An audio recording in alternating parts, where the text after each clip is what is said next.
सर्व श्रोत्यांना आदरपूर्वक नमस्कार. मागील भागांमध्ये आपण पाहिले नारदांचे चरित्र, कशा प्रकारे कृष्ण भक्ती आणि कृष्ण कीर्तनामुळे त्यांचे जीवन घडत गेले याची उदाहरणे आपण पाहिली. श्रीमद भागवतातील प्रथम स्कंदामध्ये अधिकाराची 3 प्रकरणे आहेत. त्यामध्ये श्रीमद भागवताचा ज्ञानाचा अधिकारी कोण, त्याचबरोबर अधिकारी श्रोता कोण, श्रीमद भागवताचे ज्ञान देण्याचा अधिकार कुणाला आहे, हे सर्व वर्णन आपल्याला आढळते. उत्तम अधिकार, मध्यम अधिकार आणि कनिष्ठ अधिकार अशा प्रकारच्या 3 अधिकारांचे वर्णन या स्कंदामध्ये आढळते. शुक्राचार्य आणि राजा परीक्षित हे उत्तम वक्ता व उत्तम श्रोता होते. नारद आणि व्यास हे मध्यम वक्ता होते. व्यासांनी जी पुराणे लिहून ठेवली ती समाज सुधारणेच्या दृष्टीने लिहून ठेवलेली होती आणि म्हणून त्यांना मध्यम वक्ता असे म्हटले गेले. वचन आणि क्रिया आणि आचरण हे जर एक नसतील तर शब्दात शक्ती येत नाही. आधी केले आणि मग सांगितले. रामदास स्वामी म्हणतात की मी प्रथम केले, अनुभव घेतला आणि मग आता तुम्हाला सांगत आहे. शुकाचार्य जे सांगतात ते त्यांनी प्रथम आचरणात आणले होते.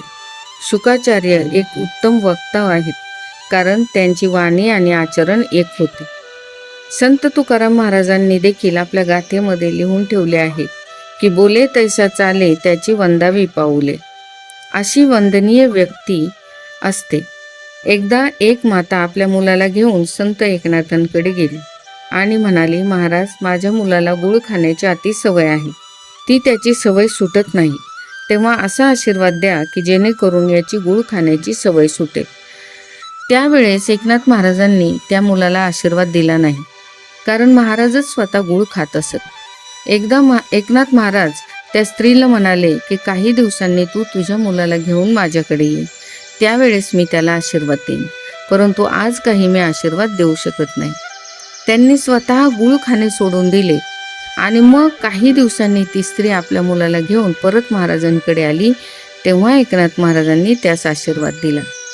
व्यासांनी 18,000 श्लोकांचा हा भागवत ग्रंथ बनवला, परंतु व्यासांना असे वाटले की माझे जीवित कार्य आता पूर्ण झाले. जो माझ्या भागवताचा आधार घेईल त्याला कलीचे भय राहणार नाही. पण व्यासांना एक चिंता सतावू लागली की मी ग्रंथ तर रचला, पण याचा प्रचार आणि प्रसार कोण करणार? या ग्रंथात मी सर्व काही भरून ठेवले आहे. हे भागवत म्हणजे प्रेमाचे शास्त्र आहे. मायेमध्ये गुंतलेला, प्रपंचात आनंद मानणारा व्यक्ती भागवताचा प्रचार कधीच करू शकणार नाही. जो जन्मापासून जो मायेमधून सुटला आहे, ज्याला मायेचा संसर्गच नाही, तोच व्यक्ती केवळ या भागवताचा प्रचार आणि प्रसार करू शकतो. शुकाचार्य हे त्याच गटात मोडणारे होते. जन्मापासूनच त्यांनी माया स्वतःपासून दूर ठेवलेली होती. रंभेने जेव्हा शुकाचार्यांसमोर नारी देहाची स्तुती आणि प्रशंसा केली त्यावेळेस शुकाचार्य रंभेला म्हणाले की मला हे आजवर माहीतच नव्हते की स्त्रीचे शरीर हे इतके सुंदर असते.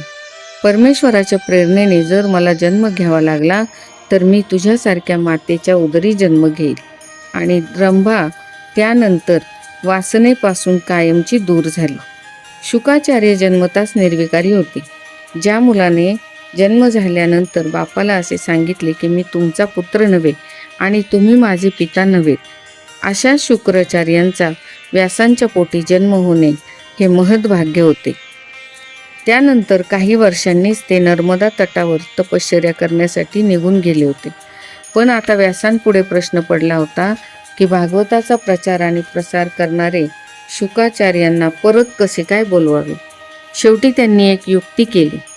त्यांनी भागवतातले काही श्लोक आपल्या शिष्यांना शिकवले आणि त्यांना सांगितले की तुम्ही शुकाचार्य ज्या ठिकाणी तपस्या करतात त्या ठिकाणी जाऊन हे श्लोक अशा रीतीने म्हणा की ते शुकाचार्यांना ऐकू जातील. आणि मग शिष्य वनामध्ये गेले आणि ते श्लोक म्हणू लागले. समाधीला बसण्यापूर्वीच शिष्यांनी ते श्लोक म्हणण्यास सुरुवात केली. त्यावेळेस शुकाचार्यांचे मन हे श्रीकृष्णाच्या सगुण ब्रह्माचे चिंतन करू लागले. ते श्लोक ऐकून शुकाचार्यांचे मन मोहून गेले आणि मग ते इकडे तिकडे पाहू लागले. की हे श्लोक म्हणणारे कोण आहेत. त्यावेळेस त्यांनी त्या शिष्यांना विचारले की आपण कोण आहात. त्या शिष्यांनी सांगितले की आम्ही व्यासांचे शिष्य आहोत आणि त्यांनीच हे 2 श्लोक आम्हाला शिकवलेले आहेत. मग नंतर शुकाचार्यांनी विचारले की असे किती श्लोक आहेत. तर असे 18,000 श्लोक व्यासांनी रचले असून डोळे उघडे ठेवून या श्लोकांनी समाधी लागते. डोळे मिटून समाधी लागणे हे तर फार सोपे आहे, परंतु श्रीमद भागवत हे असे आहे की जे डोळे उघडून आपल्याला समाधी लागण्यासाठी मदत करते. आणि मग मात्र शुकाचार्य भारावून गेले आणि मला भागवत शिकायचे आहे ही इच्छा त्यांच्या मनात प्रबळ झाली आणि ते व्यासांकडे जाण्यासाठी निघाले. पाहूया उद्याच्या भागामध्ये शुकाचार्य व्यासांकडे जाऊन भागवत शिकण्याची इच्छा कशा प्रकारे व्यक्त करतात ते.